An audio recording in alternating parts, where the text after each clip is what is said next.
don't even know what to say. I just like this music right here. Ah, let me. Hey everyone, this is your servant, Pastor Paul. Let me see if I can do it while it's playing. Hey everyone, this is your servant, Pastor Paul Graham. Oh, this is nice. I like this. Let me see if I can just throw something else up here real quick before we.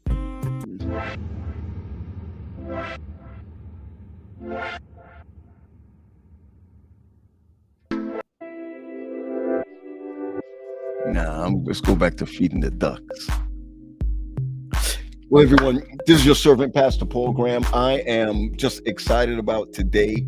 I just cannot wait to talk to some of our co-hosts about some of the crazy stuff I've been getting all of last week up until this week concerning dating and getting married and not just being married, but really yoked with someone, whether it's unequally yoked or whether it's compatibility or whatever it is. We just know that there's so many people out there that think that they're equally yoked or don't know nothing about it at all. Well, it is my pleasure to come to you tonight and to talk to you a little bit about, or hear from you and hear from our co-hosts of what this thing is like to be equally yoked. And I'm not just talking religion. I'm looking at Quest. Hey Quest, what's up, boy? Yo. How you doing, brother? Man, shoot. It's been a week, man. It's been a week, huh? It's been a week for a number of reasons, man. Mm-hmm. I don't know. Daddy got me on this preaching, and could you imagine? And so I did not know that I was going to preach a series. I preached last week, and I'm preaching again this week. Yeah. I tried to get on your schedule, but your schedule is popping like like Amina and Leah's schedules. You know, I don't. Pete, what's going on?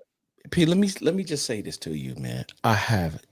I never thought in my wildest dreams that I would be doing what I'm doing as far as that's concerned right now. Okay. Now, I don't consider it, you know what I'm saying, anything. But pastor's got me on a schedule. You know what I'm saying? Like, I preached last Sabbath and under the topic, get your shift together. Get your what? What is that? Get your shift together. Oh. Well, hold on.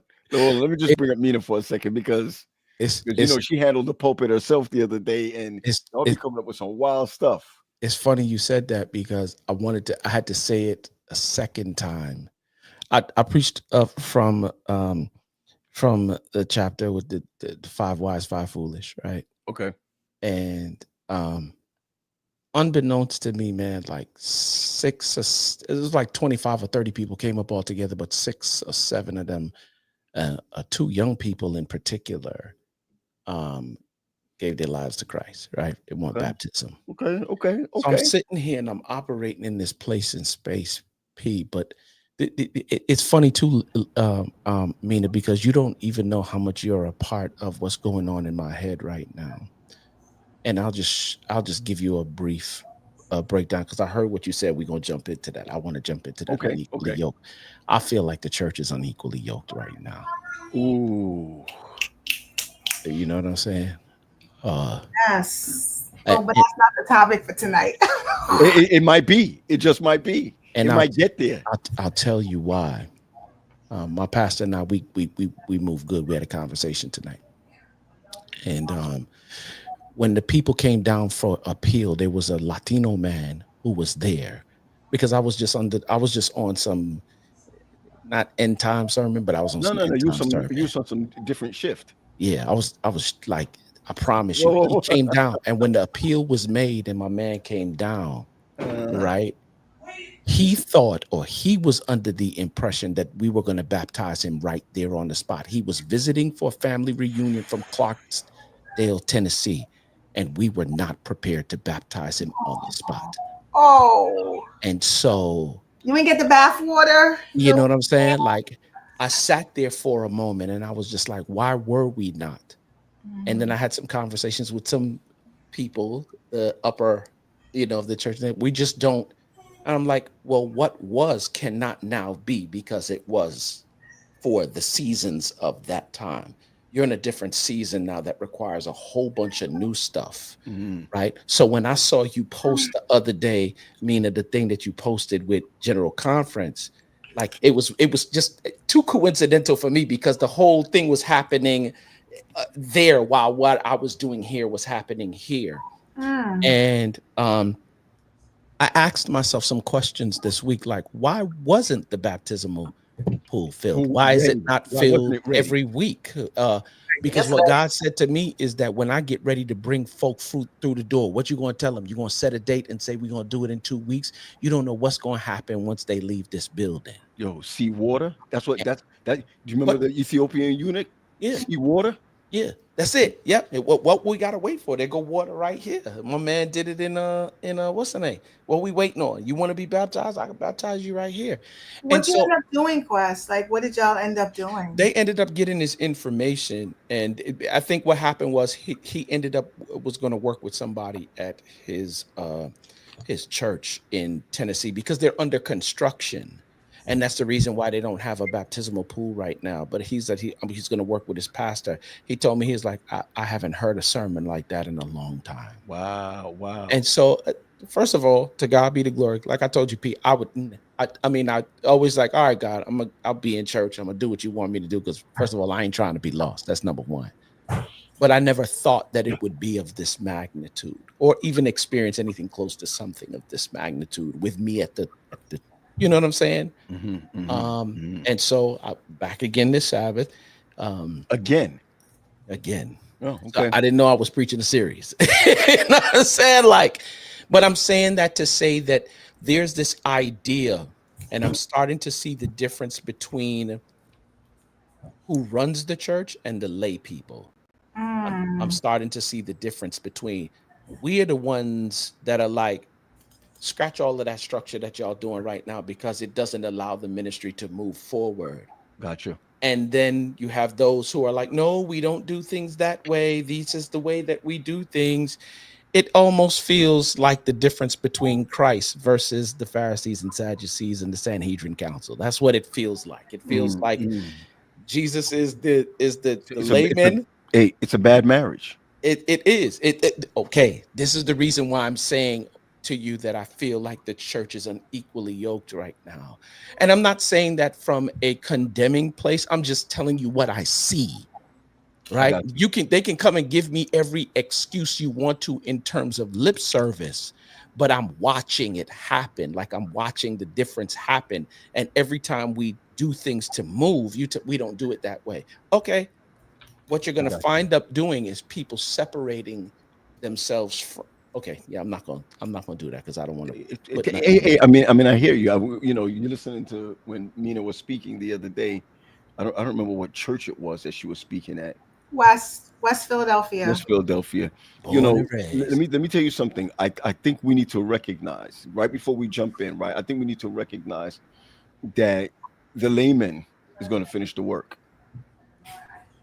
I think for a great deal of what we deal with right now, what we're dealing with right now, is that a lot of us as pastors we put down rules and regulations, or we move into churches that already have them, and there's no room for the spirit to work. Can I So be honest about what you're saying though? yeah, It makes my heart extremely heavy. but remember what you just said. The fact of the matter is the church unequally yoked to Christ? I mean, and I think that there's a wrestling with the pastors of they can go but so far before someone at the hill calls them and says, "What was that about?" At the Yeah, end of the day, they're getting a paycheck from the people up on the hill. You yeah, know, yeah, and I yeah. have seen Down pastors the hill. It's really down the hill. It's down the hill. down the hill, Okay, good, good, some in the mountains, you know. good. Um, and I've seen pastors be free as they can be, but there is a sort of like this box that they're still within. Mm, Because if they say the next sentence that comes after that, that may cost them their job. gotcha, gotcha. Well, hey, listen. That's why it's so beautiful to have people like yourself, Leah, to have people like you, um, Amina, also yourself, Quest, to be in the pulpit. You know, I can imagine. I'm saying I can imagine even Sade just being in the pulpit and being able to talk about certain things that we can't talk about because the Hill can't say nothing to a layperson Mm-mm. at all, at all. Well, listen, tonight we are talking a little bit about. You're muted, Leah. Oh, I'm sorry, Paul. I gotta interject just for a Go ahead, Red Lips, please. listen to me. Sade left me hanging. Mina, y'all left me hanging tonight. Come on, we supposed to be unified with this. But anyway, here, I got you. you should be right back. Be right back. Oh, just about to be right back. Let's go. All right, I'm unified. Let's go. All right. Oh snap! And Oh, Sade went to snap. get the red lips, and then That together. love. Then we got the glasses. They're the trying to get love, like- They trying to get Voltron. Come They're on, trying to man. form What y'all doing to Voltron. me, man? What y'all doing to me? They trying to form Voltron. But no, for real though, this has like been heavy on my heart, Quest, like for years. Yeah. Like it ain't for real. Well, I want to get down with y'all, man. Look. Anyway, for years, right? Yeah. In regards to when we know to do good, this is biblical. When we know to do good and do it not. Yes. All right, now The The outcome of the that winner in thing. the house. Sade, I need you to take your foot off the gas. Go ahead, Sade. Look. Slow down. You bring your speed limit down to 10 miles within the speed limit, please. Well, silly. But the Go real ahead. is our pastors, and I appreciate, Mina, what you're saying, and I do have empathy on that, right? I really do. When you have to take care of your family system, get it. But at what point will we get to a place where we trust God more than a paycheck? It's funny you were saying it, Lee, because I was thinking the same thing. I can't listen to someone that tells me that I need to obey, right, more than sacrifice. But the flip of that is I'm willing to sacrifice souls and bring them into a sinking ship. You know, it's so I have a crazy. problem with it. That's what got Nicodemus in the situation that he was in with the Pharisees, because he knew what it was. He was just still holding on to what they might think of him. If Indeed. you guys get a chance, I want you to look at what I posted this week. And my question this week was, it was just to my Adventist community. I'm like, in all due respect, out of love, we complain about our denomination, but we stay. So I just wanted to know, why do people stay?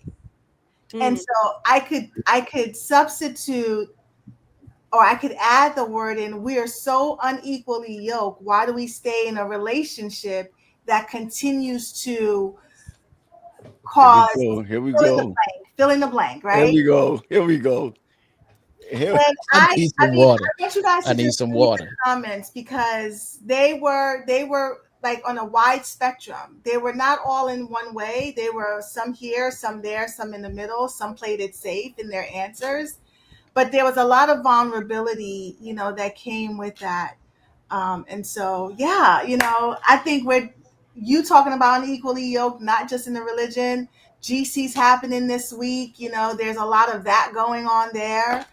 And so I'm all for it. I just gotta buckle my seatbelt real tight because we're in for it tonight. Oh, yes. I think if we look at it, like a domestic violence relationship, you can kind of understand it. Okay. So, you know, my dissertation was on understanding the stay-leave phenomenon in intimate partner violence. And so down the number one reason, and this is it, you know, true for church people, fear is the number one reason why we stay. Exactly. Fear. What's going to happen if we leave? What's going to happen if we, you know, because we've been taught for years, that's blasphemy. If you leave from under the protection of the Lord, all of these things are going to happen to you. So that's the number one fear. Number one is fear. That's basically it. We stay. You know why that is though, Terry. Why is that? We had a meeting recently, And what I've realized in this new age of AI and social media and all of this other stuff, you are depending on social media and AI for your spiritual food instead of reading your Bible for yourself. If you ask the average Christian basic things about church, and they can't tell you, they can't give you biblical backing for why they believe what they believe. It's we've become, as they say, the church age, where they're being spoon fed either through whatever platform they prefer. They're used to hearing itching ear sermons. They're used to, and it's funny because I gave them the disclaimer before. I was like, this ain't what one of those, this ain't gonna be that this Sabbath. And I think that there are a number of people yearning for more, but you don't have to yearn more from people when you can get up in the morning and sit in the whatever part of your home you're in and read your Bible for yourself. And there won't be any questions. We used to say when we were little, read your Bible, pray every day, and you grow, grow, grow. But the opposite is true also. Don't read your Bible, forget to pray. The song tells you, and you shrink, shrink, shrink. So no wonder you can't. You know what I'm saying? Because nobody is really searching the scriptures for themselves. Yeah, what do we say about short people on that joint, though? You know what I mean? Yeah. See? What I can say is, and I think one reason why I'm in a place of just like frustration with the church is when we see everything that's happening in our nation by itself, right? Let's not even look at the world church. Just in our nation by itself, the complexity of certain people is annoying to me because I work in education. I literally was on a call where we were doing a strategic plan for what to do when ICE comes on the campus. How do we respond to ICE on a campus, right? And I have teachers, principals, counselors, boo-hoo crying, saying, I'm thinking about leaving education because this is where we've come to. And it's like, if people in other fields feel this way and they're willing to say, I can't do it anymore, I can't be part of the problem. But in church, it's like, well, we're just going to keep this whole mindset of we're going to change it from the inside. Or I'm staying because this is what God has called me to. It's like, but at one point, does your heart hurt?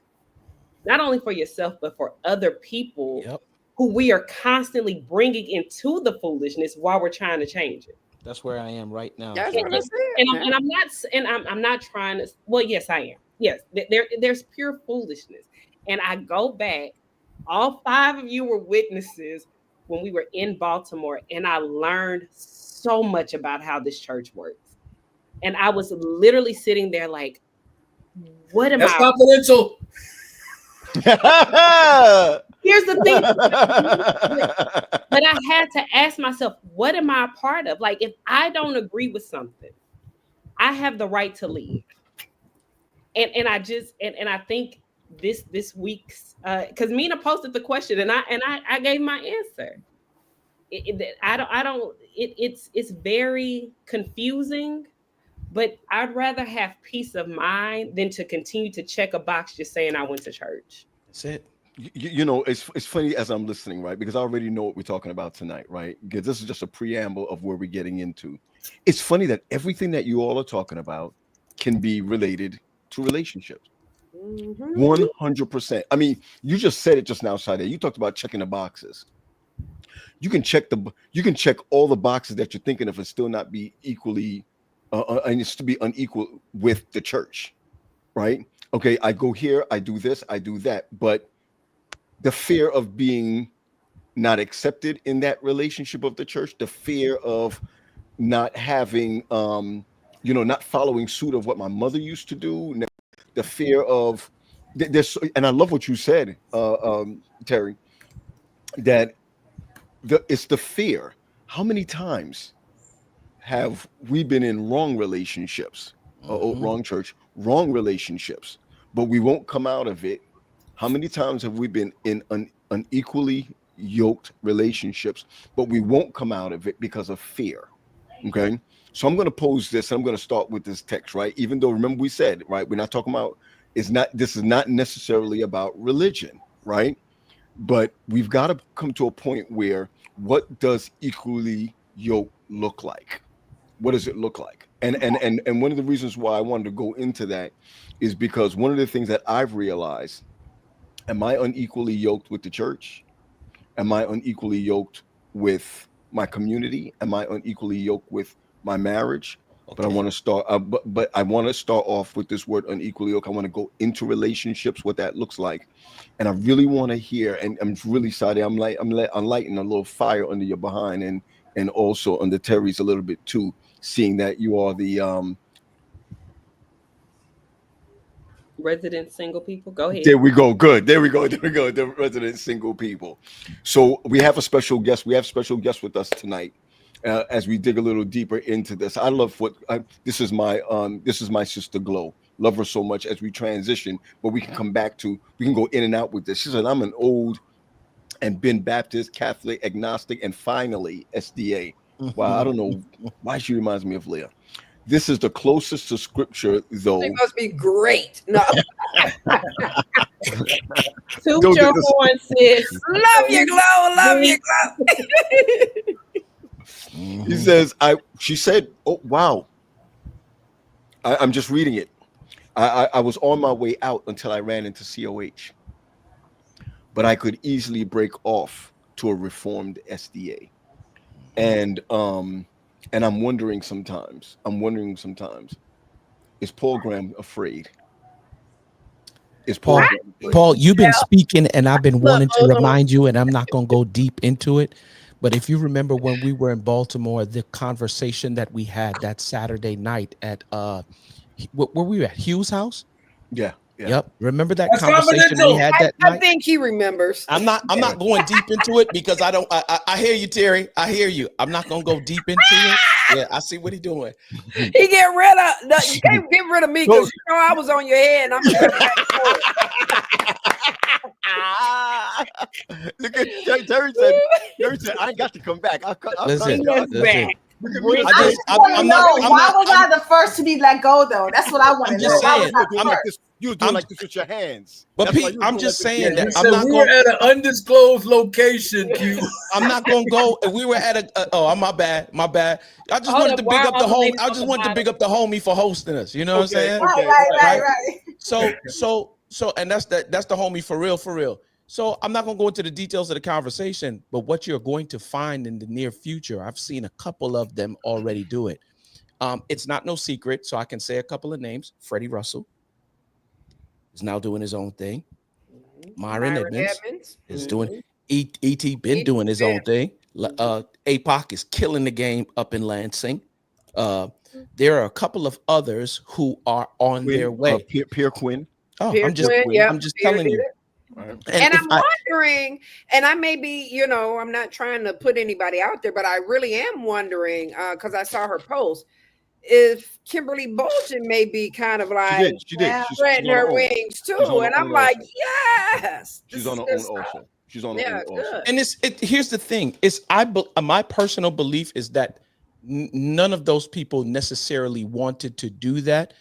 But what they did was they had reached their red line in terms of what they were facing as a pastor doing ministry within this context. Within that context. Yep. I got you. But the Lord will push you out when he sees that you are stalling. Yep. Yeah, you said that twist mouth just now. Yeah. I think the answers are already there, which is why you just brought up this conversation again. Okay. But the Lord will push you. No, it's just like any other job. When it's your time to go, he gonna say, look, I know my child already. They don't normally get up and make the moves on it. I'm a push they butt up out that door. I got you. The other thing that I think we have to talk about is in relationship, in church, wherever. When we pray and say, Lord, if this is not for me, remove me, we have to also say, prepare me so that I'm ready to go, right? Because we'll ask the Lord to remove us from a situation, remove us from all of these things, and then he opens the door for us to leave and we stay. Gotcha. Because again, that fear paralyzes us. And sometimes, like Leah said, God will make it to where you ain't got to make the decision. I'll get them to cut you out myself. Yeah, I got stories about that. I think I got stories about that. Oh, Paul, you're fro. I think it's to a term we use in psychology called learned helplessness. Okay. Now, what is learned helplessness? If we go back to the example I gave about, domestic violence, it's fear. There was a study. There was a study done years ago by Dr. Joseph Seligman. Okay, Is that it right there? Learned helplessness. learned Yeah. helplessness. Okay, Gotcha. there was a study done by Dr. Joseph Seligman, not to be confused with Pavlov. Okay, these are two different people. And so what Seligman did was he put dogs in a cage, and what he did was put an electrified floor in. And what he was trying to do was condition them to a bell. Okay. And so what he did was every time he rung the bell, he paired it with electrocuting the floor. So every time, okay, he rang that bell, the dogs got nervous. You see what I'm saying? They got nervous, and so they started running around in the crate or whatever, and then to the point that they would stand in their own excrement to try to lessen the severity of the shock. Okay? We're kind of standing in our own excrement, trying to lessen the severity, trying to find a comfortable place in the church to where we can be safe. Learned Come on, helplessness. Steve. You better preach this, man. You preach. Okay? Learned helplessness. That was a term like Lenora Walker came up when she wrote the battered woman or whatever her story is. I can't remember what it was. And so what they did was they taught the dogs how to leave. They opened the door. They opened the door. And what happened? A lot of the dogs left and came back. And some of them stayed even though the door was open. Okay, so the door was open. They stayed. Hold on, let me make this last point. Go ahead. So they changed the term from learned helplessness to learned optimism because psychology was going through a very negative time. So there's learned helplessness. It's just like you trying to here. This is how it works. You're trying to teach your son how to tie his shoes, okay? And you keep tying them for him and tying them for him. Every time you see him, they're loose or whatever. So he just does what? He learns to be helpless because you're going to tie him. He knows you're going to tie him every time. So you're teaching him to be helpless, okay? And so you have a thing that's called strategic helplessness, which does what? It decreases our sense of mastery. It decreases our sense of mastery because we are strategic. And when we play like, oh, we need help and that's strategic helplessness. Again, Terry, before you go ahead, Armina, before you go ahead, because I want to shift. I really want to shift. And one of the reasons I want to shift is, Terry, what you just said, right? How does that relate? I'm hearing you talking about concerning church. How does that relate to so many people that stay in their own shift? I just said it. We learn to be helpless. We are taught to be and rely upon for everything. It teaches us how to be. And so when you pull it away, well, I don't know what we're supposed to do. What we gonna I'll tell you how I think about it in relation to the two. There's nothing worse than spending years of your life in a faith that you may not necessarily, you come to some enlightened moment, if you will, like, yo, everything that I've been taught feels fugazi, right? And there's nothing like, man, I got to go start this whole journey all over again, you mean? And although you don't necessarily have to start the journey over per se, it feels that way. Just imagine the person who's been in a toxic relationship for 5 years, 10 years, 15 years. And if you got an issue with being lonely versus being in a toxic relationship with somebody, the chances are great. You like, man, if I leave, I got to do this all over again. And between the two, I think that's from a practical standpoint, because what Terry's saying is deep. You know what I'm saying? But from a practical standpoint, like for real, I got to do this all over again. Yeah. Now, there's some glimmer of hope that this could get better, even though it ain't. Let's pause, Sade. Mina and then Sade, go ahead. You're silent. You're silent, sister. Speak. Okay, the dog was barking, so I had to mute. So I wanted to break this down in terms of how the brain is wired, because we're using word condition, conditioning, and we need to understand that, because if we understand that, then we understand what's happening when Terry talks about what he's speaking of. So when people are conditioned, the brain literally is being shaped, and it's being shaped by these repeated experiences, especially the emotionally intense ones. The brain then learns to expect certain outcomes and to react automatically to avoid pain, to gain approval, even when those responses are no longer true or helpful. Mm-mm. Now, if you notice, I didn't say nothing about the church, right? We're just talking about conditioning and what happens to the brain during this process. And so that can apply to all these different ways. And so in this perspective, the brain starts to build these neural pathways that says, that's how the world works. Yeah. When you whoa, Sade, hold on. What do you mean that's how the world works? Are you trying to tell me that that's just how it is, so I'm going to stay? That's how the neurological pathways formed in your brain work. Right, because it's consistently wiring and rewiring itself. And when experiences are repeated, especially with those strong emotions, that's where we start to build those brain neural pathways. So And basically, it's it's repetition deepens the impression. That's Yeah. it. That's it. And then So- coupled with the fact that you ain't studying and reading your Bible for yourself, which would be the battle against that. That's the thing that you grab hold to. And what that is called, they used to think that the brain stopped growing. Then when they realized that it did, they were like, wow. So it's called neuroplasticity. Your brain is constantly growing, all the time. And it doesn't grow this way. The brain grows this way. Okay, Sade, go ahead. Talk to us. I think let's talk about it in a form of people who may not be Adventists, right? In a relationship, right? Yes, here we go. I'm trying to pull it back. I'm trying to pull it out of I'm trying to get out of the church. You five have been part of my journey this year, right? Right. And one thing I can say, I could not have left that situation and been okay by myself. There's one person in particular who talked to me every day and said, I know exactly what you're going through. This is what you're going to experience next.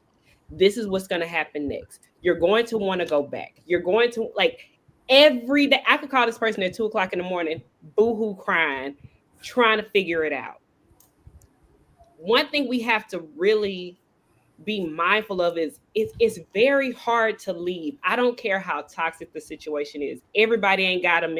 I told somebody, I said, I'm not Leah. And I'm talking about this Leah right here. Leah be like, I'm out. I'll be like, I'm trying to think through it. I'm trying to process it. Like, how does this look to my family? How does this look to my friends? I'm a failure, right? Mm. And it's not until somebody else who has failed comes beside you and said, baby, you just made a stumbling. Like, it gets better. But if you stay in it, it will only get worse. So I think we have to be open to people hearing the vulnerable, the transparent, the hurt, and partnering with us, because you can. I don't care how good you of a person you think you are.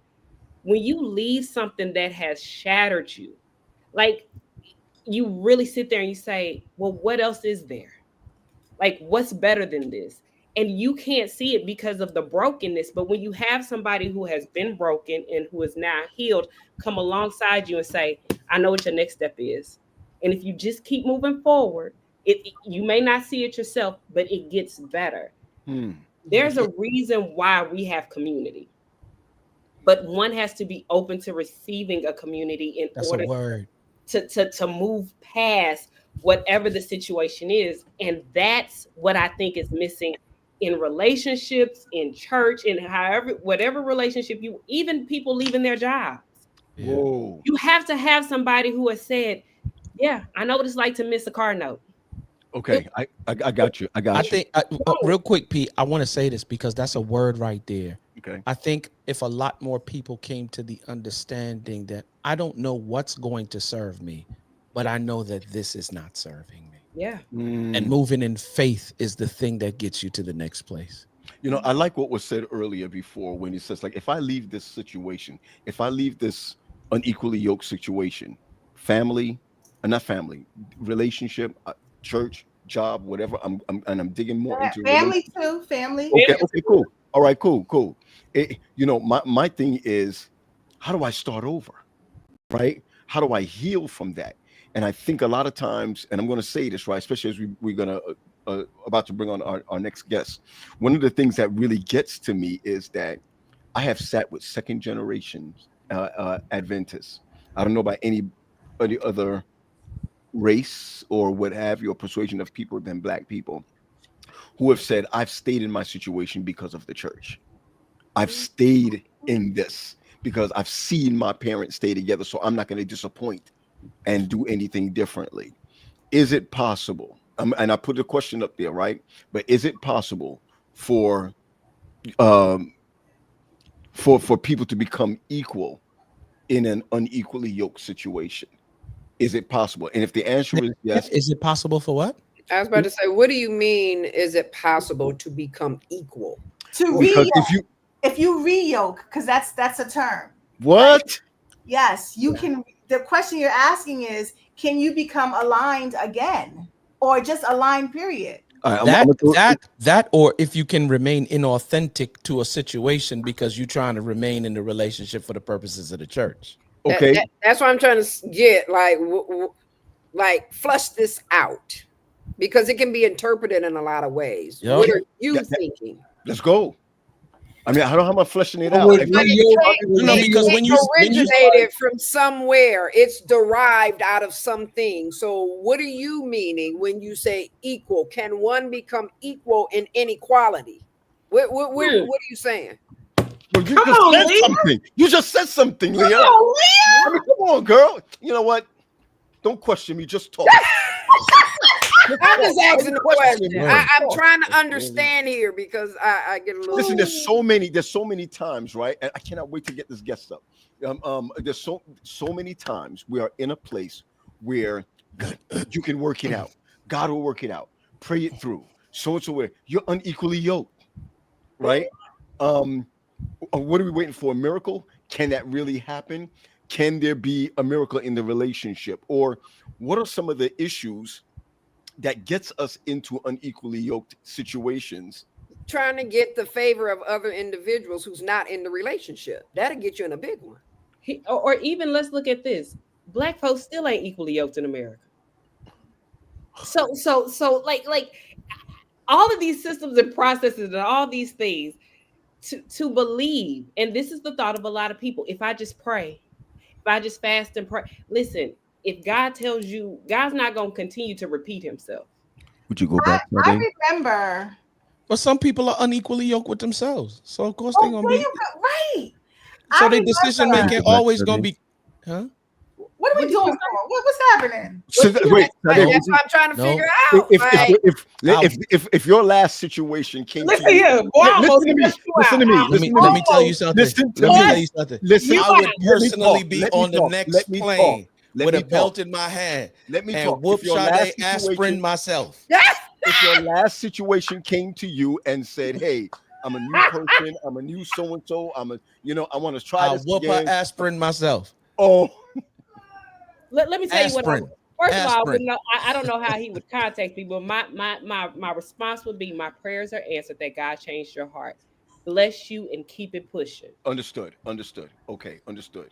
The devil is quite let's go to one of your toxic. I have a question.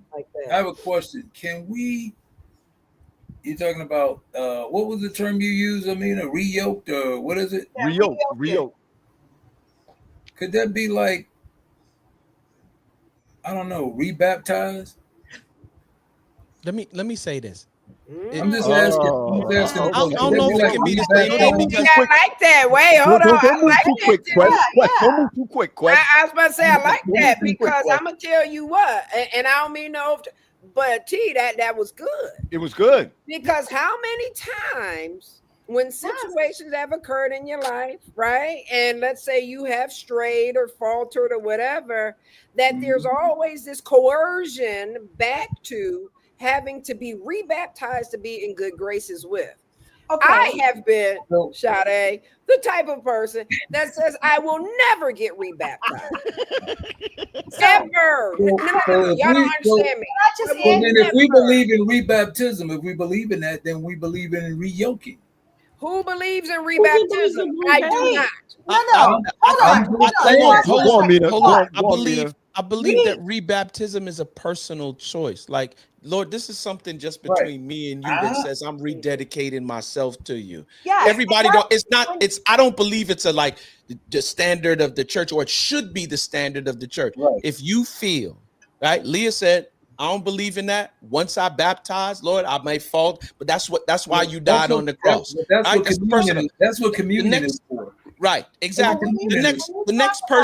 The next person might feel, yo, I done did some ish. Okay, right. Okay. Mina, I need to go under the water. right. Mina, go ahead. When you're talking about drown me, there are 3 requirements in reyoking. The first one is repentance, which is change in direction. Wait, in your relationship?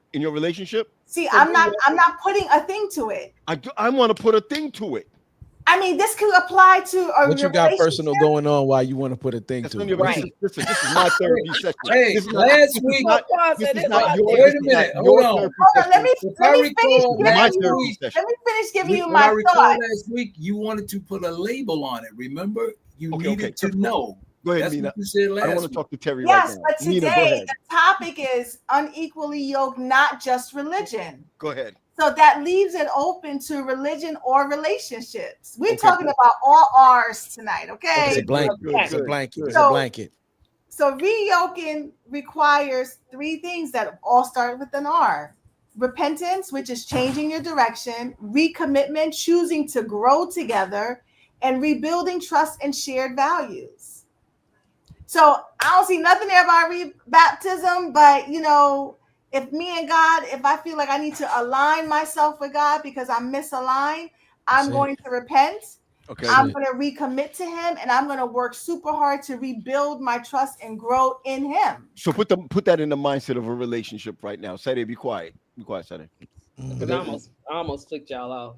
So if you're thinking about being equally yoked, it's possible, but both parties have to be willing. I forgot who started to say that. Okay, good. No, okay, good. I want to welcome. Okay, I like that, Mina. I want to welcome Oliver and Denise to the set today.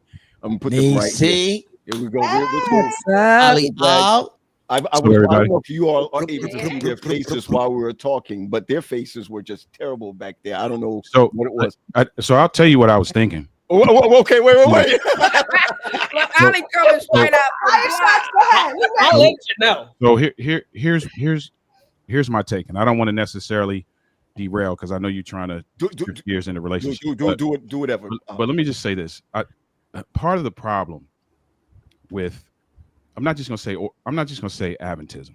I'm just gonna say organized religion in general. The problem is that many of us have been taught that there's greater importance to allegiance to a system as opposed to alignment with the Savior. Hey, come on now. Preach that. And because we have not taught people how to shift from that mindset of allegiance to a system. Look at that word again, shift. Organized religion will never migrate to what God intended. It will never. Your trigger finger's heavy there, brother. It's never. I'm telling, and I'm not. Terry's giving some money. Terry got an offering. Terry got an offering. Hear me. I'm not saying that. I'm not saying that out of pessimism. No. I'm not saying that to be negative. No, that's facts. We just got to call it what it is. Organized religion is created to serve a purpose. That purpose is never in alignment with what God designed. And so if it's never in alignment with what God designed, how can it complete the task that God outlined? It's impossible. It's impossible. So when you have people, why do we join these organized communities? Because we Conditioning. well, part of it is conditioning, but part of it is God has put in us an innate desire to be in community. The problem is that communities are not created with the right focus in mind. That doesn't take away our desire. Yeah. So now we end up just for the sake of being in community, we will take anything that looks even remotely close to that. Mercy. And then figure out how to deal with the inadequacies later. Which is the Like a same relationship. thing that people do in Like a relationship. right intimate partner relationships. They So are- listen, you are guys talk really about tapping a we're hole. social. We are social people. Okay. Yes. Remember the movie? Remember the movie with Tom Hanks when he was on a plane and it crashed and he was out on his island by himself. Yeah. Not lost. No. I can't remember what the name of it was, but he was out there by himself and he created, what was it? The volleyball. Yes. Yes. You see what I'm saying? We're a social people. We have to have that contact. It's important. If we don't, a study was done years ago. Okay, and what happens is, and Amina and Leah, you guys probably know the term marasmus. Okay, what happens when we don't? That's a failure. Castaway. That's the name of the joint. Castaway. It was bothering me. It was bothering me too. See, I was thinking the same thing. It's marasmus, you'll die. Yeah, marasmus is a failure to thrive. Wilson is the name of the volleyball. Yeah, when we are not aligned and connected to people, we kind of die a little. Yeah. That marasmus sets in, that failure to thrive. I think where we are now, okay, let's face it, most of us on here are the faith and religion we are because of what? Our parents. Our parents. Okay, our parents. Yeah. And so when we, to go something off of what Quest was saying, as we got older, we started studying to show ourselves approved. Mm-hmm. And then we start like, this ain't what they thought it was. This was, and all that was done was spouted from other people, and we listened to it. And we listened to that and we lived it. And I think we've gotten to the point now, and I'll be honest, I'm one of them. I never thought I would be this age and the Lord had not come yet. I never thought I would be this age because back in the day they preached fire and brimstone. Okay. And so you got to believe in that, and you were scared to do anything, and you were scared to go here and scared to go to do it. And what you're realizing is this thing is controlling, to go back to something what Oliver was saying. It was designed to control the masses. And so I think what we have gotten right now is weary and well-doing. That's what we have gotten. We're tired. We expected this to all be over by now. And here it is. It's not over yet. I don't know if, can I add something? Sure. I don't know if for, me, it's about fatigue. Mine is more about disappointment. Wow. Right? And fatigue. Look, not necessarily fatigue, because I've identified ministry outside of, because ministry matters to me, but it's more so about disappointment. And it's disappointment in the sense that something can be given to you and you would, better look at it as if it's something else, as what's being put on the plate in front of you. Yeah. You would rather believe something, you would rather believe a lie. Okay. Right? So that you could remain within. Right? Mm-hmm. And that for me is problematic. And it goes back to what I see in the church or in intimate partner relationships, whatever it may be. It goes back to an individual's core belief of themselves. Most times it's a negative core belief of yourself that will keep you stagnant and stuck in the minutia. I got you. Right? Yeah, that's why I say the development is so important as an individual, because when you're not developed, you'll sway whichever way the wind blows. Any which way. But when you're rooted and firm, in relationships that you should not be in, because you see yourself through this negative lens. And so individuals have to unpack What is this core belief? Like I always ask my clients, finish this sentence. I am what? At the core. I am what? Can I say something? I think I don't know if I'm the only one, but I chose Adventism, right? And I think what's hurtful is when you leave something that you've known forever, right? To your point, Paul, you leave something and you choose something thinking this is going to be better than what I left. Ooh. And when you get, I'm 21 years in, and you're sitting here and you're like, this is actually in my mind worse than what I was in before. But you know what, And Sade? but it comes with understanding that control mechanism that's in place when you become agitated and frustrated, because again, I chose this. My whole family's not. I'm out here on an island by myself, and I feel betrayed by what I chose. Now, that can also go to a relationship. I chose to be with this person, right? And I chose to see the better in you, although everyone else was telling me it was wrong. Wow. Let's look I at this. still tried, but at the end of the day, it just doesn't serve me. Got it. Question. Go ahead, right? Wait. Go ahead. Question. I just want to say, can we look at this, Sade, to your point? Can we look at this through the same lens of relationship intelligence, right? Yeah. When you are making friends, right? What did we learn? We learned that we use the word friend too loosely, because you're either a friend, you're an advisor, an associate, or an assignment. And sometimes why we get frustrated is because we put a friend title on somebody that was really an associate, and we put the expectations of friends on them. Then when they didn't fulfill the expectations, we got frustrated and we were mad at them, when really it wasn't their fault. We just didn't properly place them in their category. Could it possibly be with the church that we put the church in a particular category that it should have never been in, and we put expectations on the church to fulfill certain things, and when they didn't, we were frustrated, and we're frustrated now? And I'm learning a little bit more that, yeah, you said it a while ago. I forgot how you phrased it, Ali. What is it with the church versus alignment with Christ? How did you frame that? Allegiance to a system. Okay, good. And that's it. I think in terms of our allegiance to this system, we put expectations on them more than we were in alignment with Christ. And when they did or didn't do what we expected, then we become frustrated and feeling out of place.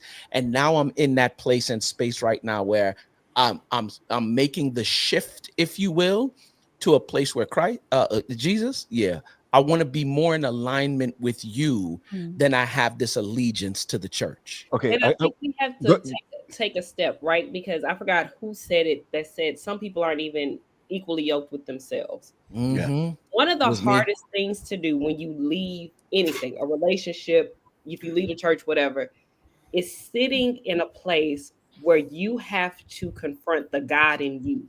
Who?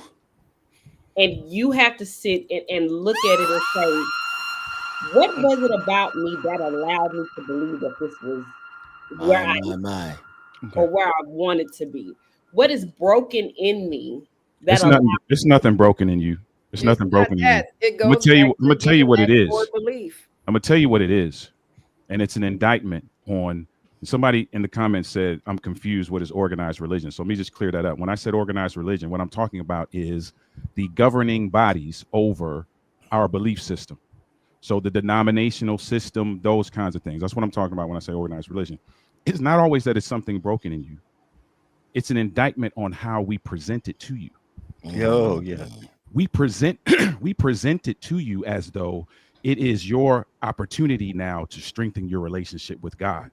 We present it to you as though it is a way for you to now come into community where people will always love on you and always be there for you and always want to see the best from you. And then when you get in there, you realize that people don't like you because of how you look. And you realize that people don't like that you got on red lipstick. And you realize that people don't like that you was Baptist before, or whatever you were before. And then you wait a minute. That's not what y'all presented. You presented that this was going to be a haven of rest from all the foolishness that I went through. Okay, so can I add to it? If Go ahead. Because if you started here, it will destroy your experience when you leave. Yeah, you can't do that. That's what I did. This is where I met Adventism. What does that say on that shirt? That is none of your business, Terry. Terry, it's not your business. It's not your business. Let me go get my Andrews gear. No, we're good. We're good. But I tell people all the time. Let me go get my UNCC gear. I tell people all the time. Let me get my UNC gear. My introduction to the church was Oakwood, and when I left, I was devastated because that experience at Oakwood was a natural high every Sabbath, all week. And I went to my local church and I said, Where at? What is happening? Where are the young people? You know, it's Wow, crazy. you know what that sounds like, Paul? It What? sounds like in the early honeymoon phases, actually, even probably before the honeymoon I hate phase, y'all. right? It sounds like, you know, in the beginning, you're out dating and courting, and it's so cute and it's so sweet, and you're on that high. And then you say, I do. And you stealing a little banana pudding every now and then. Every now and then. I like a bread pudding. Paul, check this out. Paul, I like a potato pudding. So in the beginning, it's all butterflies and lies. So easy. If we're going to circle it into relationships, right? Yes. We're going to circle it into relationships. And this applies to the church too, but if we're going to circle it into relationships, often when we talk about the subject, the topic of being unequally yoked, we focus on the people who are yoked. Sometimes it ain't about the people. The problem is the yoke. Oh. I like and we don't always address that. I like my chain right here. Right there. And that's cool. That's cool. Some people do. And it's cool. But we don't often address sometimes, right? Because if you think about a yoke, right? If you think about a yoke, go ahead. A yoke was designed to put two animals together for work. Right? So now if one animal is not as strong as the person they're yoked with, there's an issue. Okay. That doesn't mean that there's an issue with the person per se, right? Now think about it this way. Let's say two animals do have the same amount of strength, but one person's neck is bigger. One animal's neck is bigger than the other. They still won't fit in the yoke properly. So sometimes it's not about the individuals. Sometimes it's about the yoke. And sometimes we have to look at what is the thing that we are all, the two of us, what is the thing that we are attempting to align ourselves to? And do we both fit in that properly? Because if we don't, it's going to be a problem. Listen, it doesn't matter how strong she is. It doesn't matter how strong I am. If the thing we're trying to align ourselves to so that we can work together, it ain't right, then it ain't right.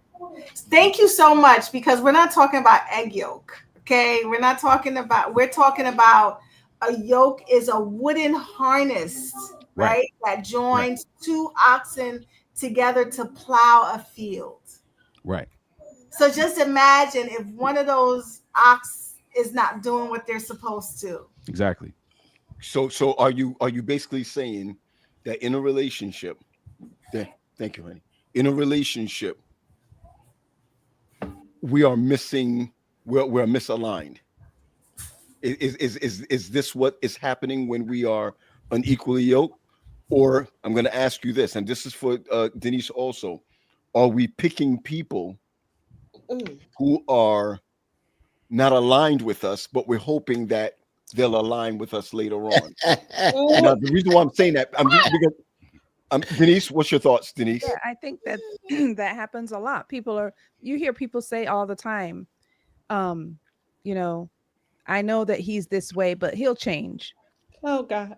You know, I know that, you know, he thinks this way, but I could change him. Sweetheart, you sick. Together, it'll be different. They'll change. Things will change. It'll be all right. Or I know that he's this way, but I'll change. I know that he's this way, but I'll adjust. I'll be able to deal with it. So yeah, sometimes it is that we pick the person up front and they're already so what about you? What about you in your picking, Denise? Man, we're a classic example of that. I'm trying to get Denise to talk. Ali, for a second, right? I'm trying to get Denise to talk I think that we ignored a lot of things. Because this week was her leg week, in working out. Okay. So I want to, what? What? I can't follow you, Denise. I can't follow. I'm glad you're following me, Pete. Okay, good. I'm glad. I want y'all to talk about how you're able to. I like what Mina said, right? How were you able to rebuild? How were you able to? What was it, Mina? Rebuild, reyoke with those three.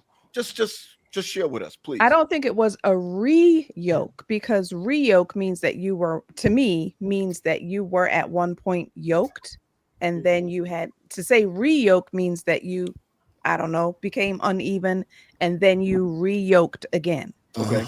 For us, we had to just become yoked, period. Ooh, mercy. Because we weren't. For a long time, we weren't. Wow. And can I say something to the?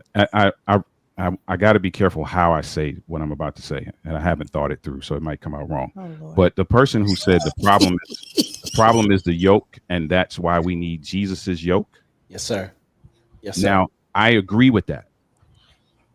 Let me add to that. I don't want to say but, because I don't want to negate that. Let me add to that. What we have to tell people in relationships, though, is that there are more components than just that. Okay. And now let me clarify.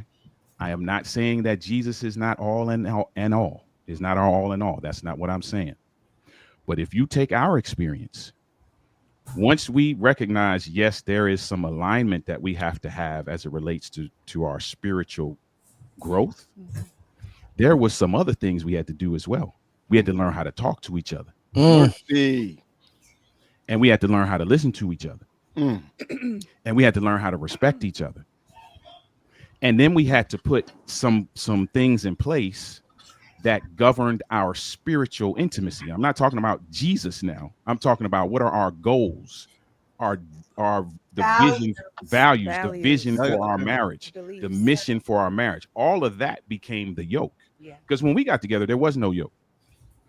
It was like, let's see if we can keep up with each other and get the work done. It don't work like that. My God.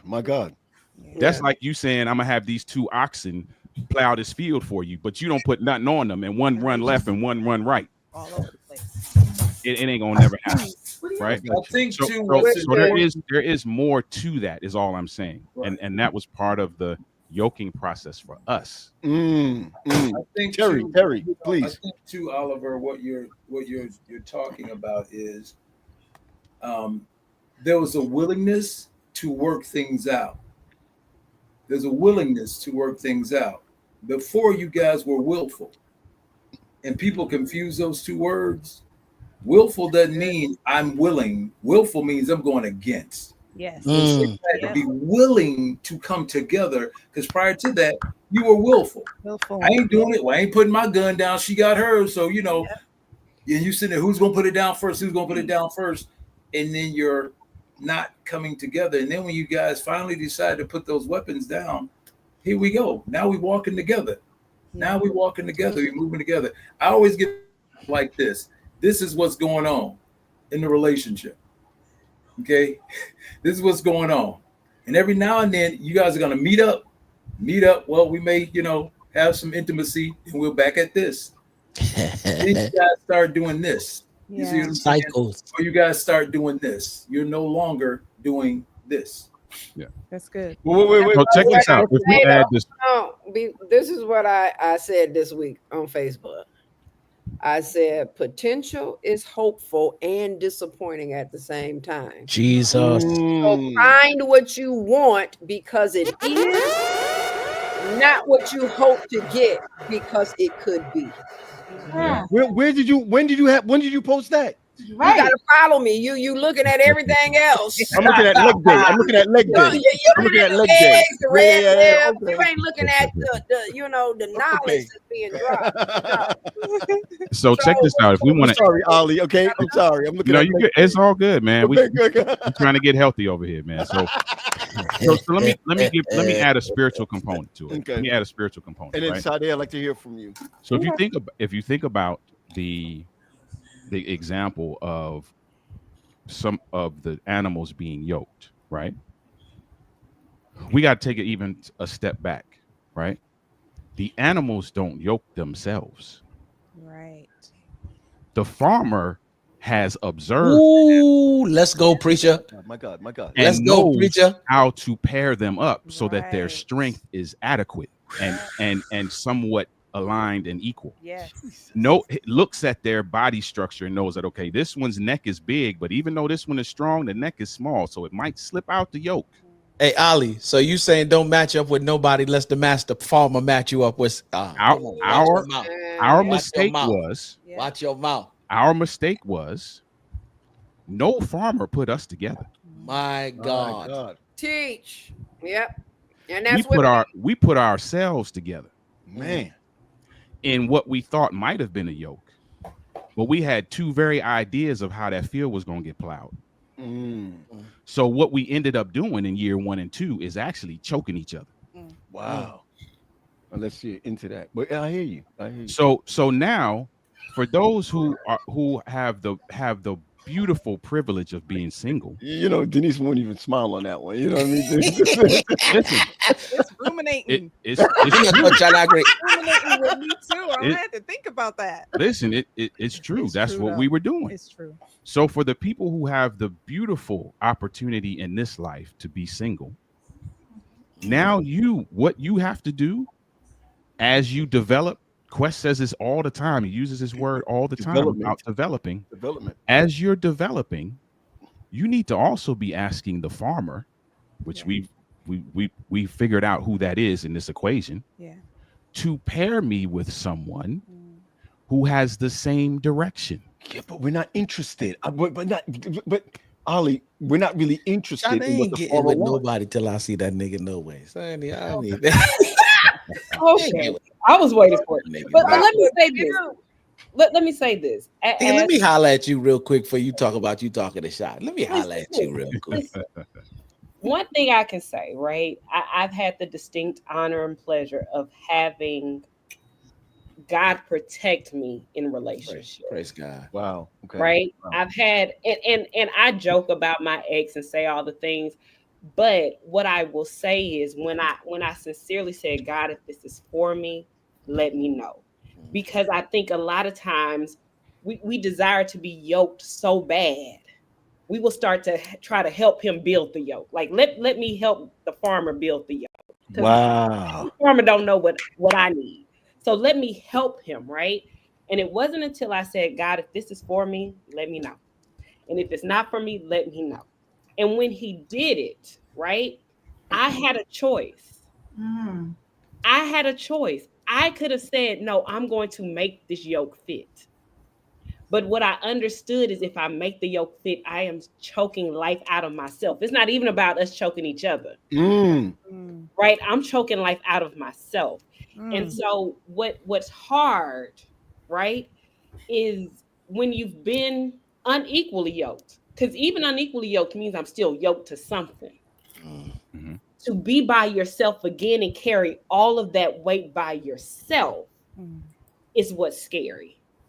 And what a lot of people struggle with, myself included, when I was, especially that first 30 days, was now does the farmer even care about me? Like where is the farmer? I'm literally out here by myself. He in the Dell. You know, let me say this. Sometimes, you know, I just got it. I hear you. I just got it. I hear you. The thing is, we leave as a single person. I left the farmer myself. Yeah. The farmer was where he was supposed to be. I had to go back, and I had to say, okay, I made some choices. I made some decisions that have led me to where I am now weaker because of what I was tied to. Yeah. Because I wanted to move before you told me it was time to move. Love it, love it, love it, love it. Let me say this. Go ahead, Terry. But a lot of times the farmer shows up in the very beginning. But because we want to be, people always say, what God put together, let no man put asunder. Who Yes, said sir. God put y'all together? Watch Yeah. your mouth. Who said he put you together? Watch your The mouth. first thing, well, God bought me this man. Did he? Did he know? He like, don't blame that on me. I was showing you so and so, but you wanted this, so I let you. You know what I'm saying? I let you do your own thing. That ain't what I had for you. But because you wanted this, I allowed you to go ahead and do that. So it's not all the time that we get in it and try. He's like trying to prevent you from the beginning. This ain't what you want. Trust and believe. This ain't what you want. But because it comes in this beautiful box and it's all, you know, what's that saying? It's like putting lipstick on a pig. It's still a pig. It's still a pig. Hey Terry, can I give you the other side of that? The other part of that is though, it is hard to hear from God if you already know what you want to hear. Yeah. Like I can go back to when that sound like confirmation bias. Well, the thing is, I remember praying when I first started, and I was like, Lord, this is for me. Let me know. Every time I prayed about that situation, God said, "Be still." I said, "Oh, that means be still and be with this person." Girl, shut up. Girl, shut up. Girl, shut up. But because of how I was filtering God's voice, I already had in my head what the end result was supposed to be. So God could have said run. I would have said, "Oh, that means run to him." To him. Shut up. I got it. I got it. Hey, wait, before you go, Paul, there's No. I'm going to you, Mina, and then Ali, I'm going to go back to you. Go ahead. There's and I want to say this, Sade, thanks for being as transparent as you are in that situation. Keep your lipstick on. Go ahead. So Lisa has a question on the floor. And the question says, I don't think I understand how this applies to the individual and organized religion. At its core, is Christianity a yoke?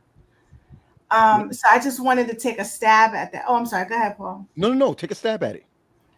I think yes, but it's a different kind of yoke. Okay. And for the Bible scholars out there, which I'm not one, and I put it out there, is in Matthew's where it says, take my yoke upon me and learn of me, right? For my yoke is easy and my burden is light. I believe that's Matthew somewhere. Yep. That word yoke means to be joined to come under instruction, to walk in rhythm with. So in this sense, Christianity, when I see that, to me is a yoke, but it's not bondage, right? It's almost an invitation for me to walk beside Jesus, not to be crushed by him. It's an act of alignment, not oppression. So when Jesus offers us his yoke, what is he offering us? Relationship, not rules. Rest, not religion, exhaustion. Grace, not guilt. Co-laboring and not controlling. So yes, Christianity is a yoke, but only in the sense, though, where Christ is the yoke. Yeah. Let me share this with you, and then Ali, I want you to just share something with us what you were going through. We got to land a plane because first of all, if you looked up here, we are live on the Bridge Unscripted. Okay, that's where we are. We're live, right? And they don't want us going more than a certain amount of time. Okay, that's what YouTube is saying. Okay. So what I wanted to share with you, first of all, is something that's really important to that text. In that text, it says, "Come unto me, all that are tired of the BS." You got it. Oh, okay? That's what it All right. said. Okay. I just want you to understand. Or that, you right? got labor. Yeah. Right. But remember now, because remember now, they are laboring. Right. When you're in a relationship with Christ, he's laboring, not you. What's the scripture? Can you give that though? It's Matthew. I can find it. 11. It's in 11. Matthew 11:28 around there. Right. Okay. But one of the things that we've got to understand is when someone's working in a relationship and someone else is not working in a relationship. That is when, and I want the person that says Lisa to recognize that Christianity becomes a yoke when you're trying to work with Christ, and you got to let him do what he's doing. I know it sounds like semantics, but that's when Christianity. He's saying, "Come unto me, all ye that are heavy laden, and I will give you rest." And so what we find in Christianity is what Oliver was talking about. Christianity is not heavy. What's heavy is those who have taken Christianity My God. and made it and making it difficult. What I'm understanding, and I want to share this, we'll just have to do it relationships. What I'm understanding is my relationship gets heavy with Wendy when we are not working together. My relationship with Wendy gets I'm going to say this, gets burdensome when she has an idea of something and I have an idea of something, but we have not come together to talk about the idea. It's the same thing with religion, because remember, that's not how we were starting off. I mean, I had my, we're talking about, but it starts off with, hey, we need to be very careful of how we are unequally yoked with the church, with Christ, and the whole nine, because now I'm finding out that if you are in a relationship, Lisa, listen closely. If you're in a relationship where one person is doing all the work, it is not a Christ-like relationship. If you're in a relationship, Christ is doing the work, and you both are aligned with Christ. So the mistake that Paul Graham has made, many of us have made, we look good, we dated long enough, we're getting married. Shut your mouth. I'm a pastor. Stay with me now. Shut up. I'm a pastor. Shut up. I'm supposed to be married by a certain amount of time. I got to be with the one that I'm with. I got to marry the one that I'm with. Oh, you understand where I'm coming from? I'm not giving you all that like that's my story. But many of our stories is that I'm 30. Yeah. Many of our stories is that I got a great job. He has a great job. Many of us, I want a child. My biological clock is ticking. These are the things that is causing so many people to make decisions that are not yoked with Christ. And then when we get into these relationships, we find out that this ain't fun. Let me give you one example, and I'm going to take it to the church side. People kept calling me. My phone was going off all week long after Friday to ask me what did I think about the new president of General Conference. The thing for me is I didn't know the last one. I didn't have a relationship with the last one. Hey. And the policy that president and whatnot made, it didn't hurt me on the local level. It didn't do anything for me. So everyone's asking me what I think about it. What I'm thinking about is, from my local conference, can I get a budget for evangelism? Do you understand where I'm coming from? I mean, who's going to feed who?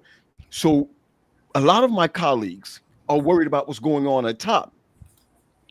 And whatever's going on top, it doesn't lessen your paycheck. It doesn't stop you from doing this, that, and the other. And I think a lot of us in relationship to the church, we are in relationships to the church based on what's going on up here instead of what's going on right here. That's because it hasn't hurt you right now. But there are consequences to all actions. And collateral damage can take place in generations later for what you do now. I believe that. Although it may not hurt you today, right? It has a great potential to do great harm later. So Leah, this is where I'm coming from, and I agree with you 100%. If I can do it over again, right? And I'm safe to say this. You would have started your own ministry, right? No, I'm talking about marriage now, bro. I'm talking about marriage. My bad. I thought we was okay. Yeah. Get out of Baltimore. Get out of Baltimore. Y'all trying to get me fired. My bad. If I can do it all over again. No, we're trying to get you freed. Yes. It's perspective. Eat about old shit. Now let me stop. You really about to get fired now. Look, I would have won. Let go of the yoke. No. So maybe for others who are planning on getting married or who would like to get married. You sound like a Star Wars character. You do. I would want to know what the farmer was thinking. I want to share this with y'all, and I'm being very vulnerable. If I could do it over again, I'm not saying I probably would not have been with the same person, but I would not have been with this person quickly based on what the organization wanted me to do. Mm. Oh, you understand where I'm coming from? Yeah. I wasn't hearing from the farmer. Okay, I was really hearing from Fear. it's time. It's time. I was hearing from the slave drivers. You're right. You're absolutely right. And I think so many of us in the clergy, so many of us in our different walks of life, we do things based on what the extremities is saying and what they want us to do. And that's a lot of where the mistakes have been made. And I just want to say that, Oliver, what hit me today was that farmer. Yeah. You know, if me and Sade are talking and she says something about, man, I just met someone, I'm going to ask her, what did the farmer think? What's the farmer thinking? What did the farmer say? Right. Can I say this though? But did you not hear Sade when she said she heard from the farmer, but what she wanted, right, twisted the farmer's words into what she desired. Right. Because at the core, I'll say this again, at the core, there is a belief that you hold about yourself, right? Whether it be 30, whether it be biological time clock, whether it be whatever. There is a core belief that is driving you that will allow you to actually not hear the farmer clearly. I got you. So even if you did it again and the farmer said whatever, I bet you, as Terry said, the farmer told you something in the beginning. Listen, the farmer better hook me up with a nice cow. That's all I'm saying. Let me say this.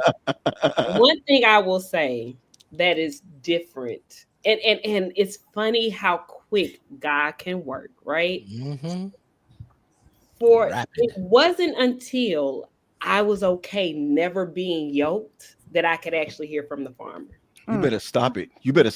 It wasn't okay till I was in a position where I was like, okay, God, if I never get to experience marriage, right? If I never get to experience this thing, I'm okay. Because then the farmer could say, whatever I give to you is what you will get.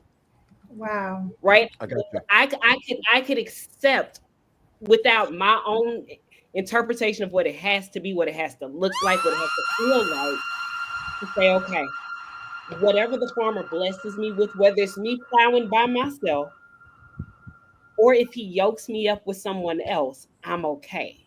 Yeah, it's not good for man to be alone. That's why there's the rose. So can I say this real quick? Yeah, go ahead. Let me just say this real quick. Let me say something. I don't think Denise is hearing me. You know what I mean? I don't think Denise is hearing me well at all. I didn't hear what she might not have heard you because I'm trying to say what I'm gonna say real quick so I can run upstairs and catch her when she's coming in the bedroom before she so let me say something. I like real how quick. you move.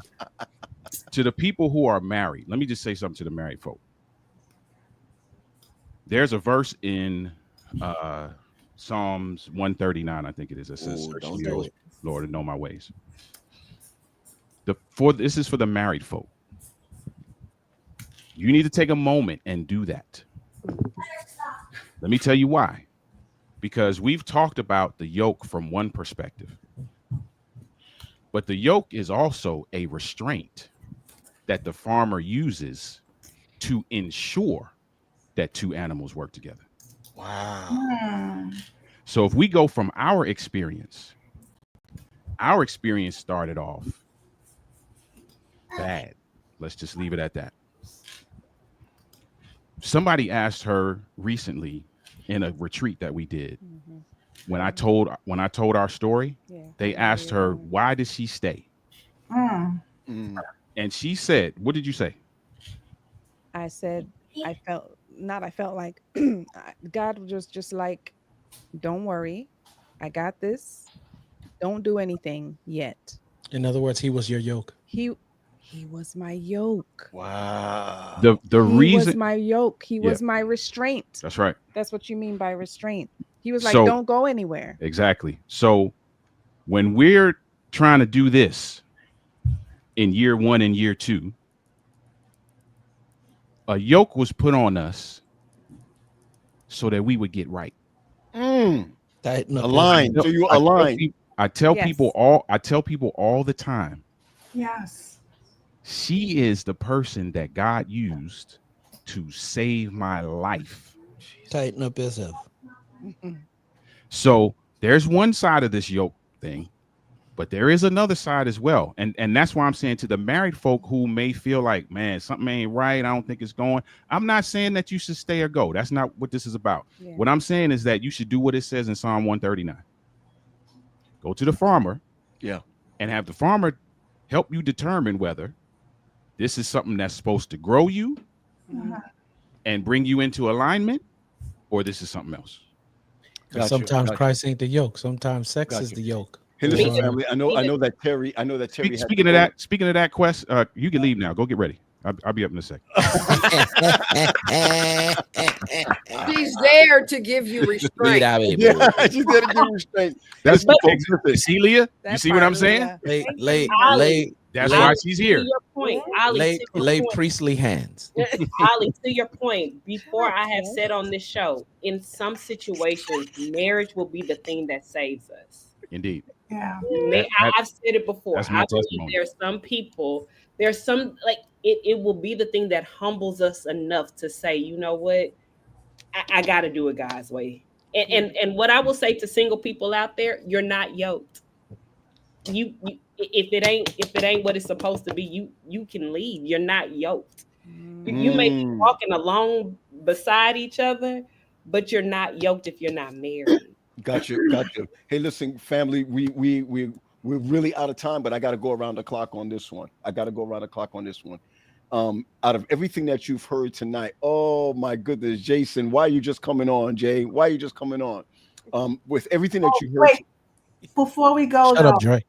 Our girl Leah's gonna have a birthday in a couple of days. Oh my gracious!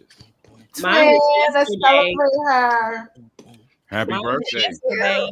Who club we hitting up? I was. Listen. I turned 39 yesterday. Happy birthday. Is that a fact? Did you? Yeah, yesterday was my birthday. I didn't even know that. Hey, we got a dance party coming. Let's go. Hey, I'm not paying. You're not paying. I'm not paying. oh yeah, wait. It's before 9 o'clock. It's after I'm 9. not paying. So I gotta pay. What is that? It's some old junk I found on here. Yo, you look like Isaac Hayes. Wow. Oh, You Wait, finna get fired. was that? You about to lose your job. up in here. You about to lose So your right around the clock. If there's a sentence that y'all can give tonight, a sentence that anything that you learned tonight, or what you learned tonight, or anything that you want to give tonight concerning being unequally yoked, anything at all. Ali, I want to start with you and Denise so I can get y'all out of here. Go ahead, babe. I love what Armina said.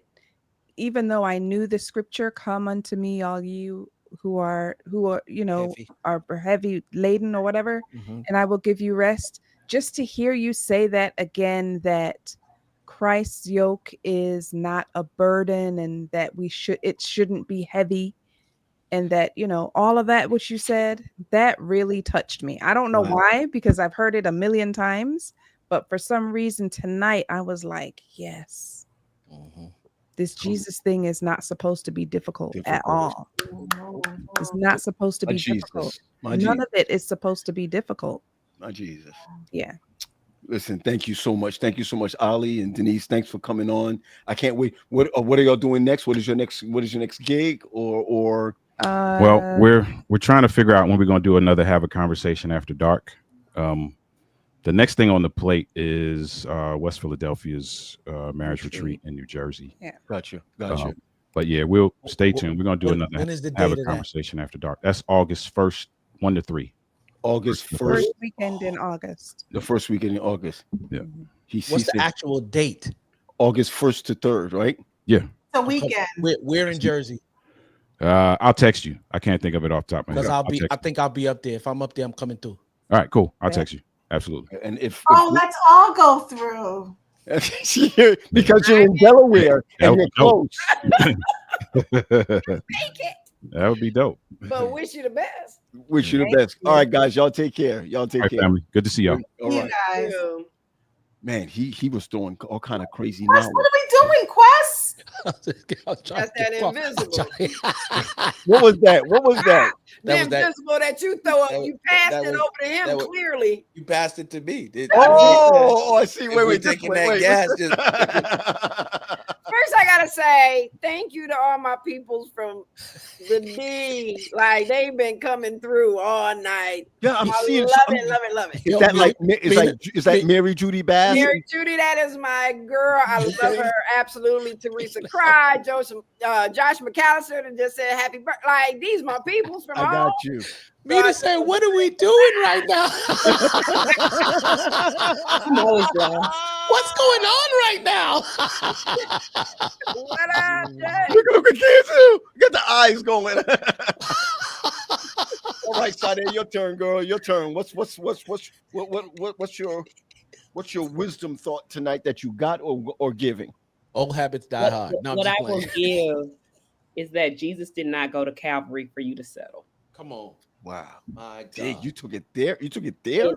In every area of life, he did not go to Calvary for us to settle. Yeah. And so to wait on him for direction in everything, I feel is just so much more impactful. It's like I said, choosing and being led are two totally different things. Watch your mouth. And being led by God, especially in this season, has been the most rewarding because I know for a fact that what he's calling me to is what he's designed me for. And so just Jesus did not go to Calvary. There are no holes in his hands and in his feet for us to settle. Wow. On that note, right? Because you're getting a lot of amens in that part. Bye. Yeah.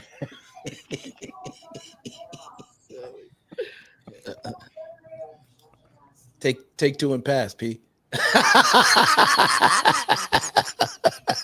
No, you're gonna get phone calls in the morning. No. I'm gonna be fighting Mina afterwards. All right, go ahead. Mina, go ahead. What's your If I could sum it up in one sentence, it would be the goal of all relationships, whether if it's on the organizational level or intimate level, is not perfection. Yeah. Mm-hmm. It's awareness and alignment. That part. Awareness and alignment. Mm-hmm. I got you, girl. Bye, girl. We'll see you in the green room. Mm-hmm. What up, though? What up, though?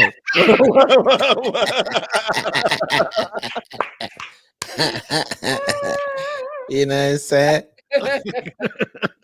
Come on, Leah. Since I'm the hood therapist. You know what I'm saying? That's what my friend from England says. That's the hood girl. That's the hood girl right there. I love it. So. Oh, Pee Wee, what's up, boy? All I right. know. Yeah. We miss you, Pee Wee. We missed you tonight. My bad, Pee Wee. My bad. Which way now? What's up? I'm waiting on you, girl. What's your thoughts? What's your One thoughts? sentence takeaway.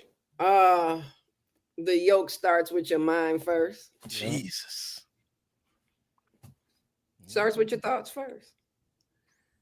And if you are avoiding what your mind is telling you, you definitely are going to avoid everything else that you see. You'll wind up in a spot that you sit over here talking about, can I regain, right? An equal situation. And the answer most times is once something has burdened you so deeply, it is very hard to recover. I remember, and I'm gonna get on off here because I know we ended in talk. But Lonnie used to be like, I am not gonna be in a situation where I gotta apologize for the rest of my life. Wow. Right? Because there are some that will remain in spaces after the unthinkable has occurred, and that one person will beat them down for the duration of their lives. and say you're supposed to like it, and that other person will receive it because they believe that the guilt that they carry is the burden that they have to live with for the duration of their life. Watch out, Leah. Watch out, Leah. Absolutely not. You heard, you saw what your girl Janelle just said? Well, Janelle just said? I didn't know you were so deep. I've been missing out. Ain't that your what that's Lonnie's line sister. That's yeah, right. Yeah, right. she's a sapphire. You know, good people, man. I haven't seen her in I don't know when. I haven't seen her. Look at me to put it right back up there. Leah Chapman. I love you. Listen, we'll see you in the green room. We'll see you in the green room. What is up with these young ladies tonight, bro? Bro. This was definitely heavy conversation from a principle standpoint, because it fits all the areas, you know what I'm saying? Yeah. But yeah, man, if Jesus ain't the word, ain't gonna be your yoke. Don't let nothing else be it. Yeah, you know what mine is, man? What? That whole farmer joint. I'm gonna go upstairs with a pitchfork right now. I'm gonna go upstairs with a pitchfork and try to find some hay in the back.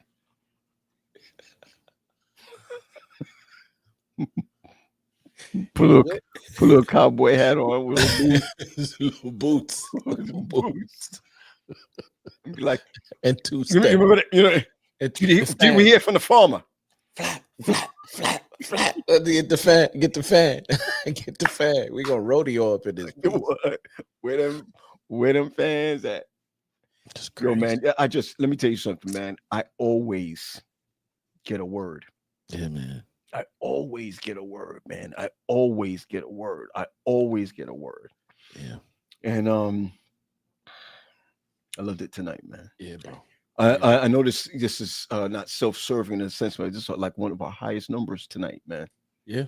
It's just, I'm looking at the numbers and this is exciting. And for those who would like to go back and watch, you can always go back at our YouTube page, which is the Unscripted, the Bridge, the Unscripted, and live, the Bridge, Unscripted live.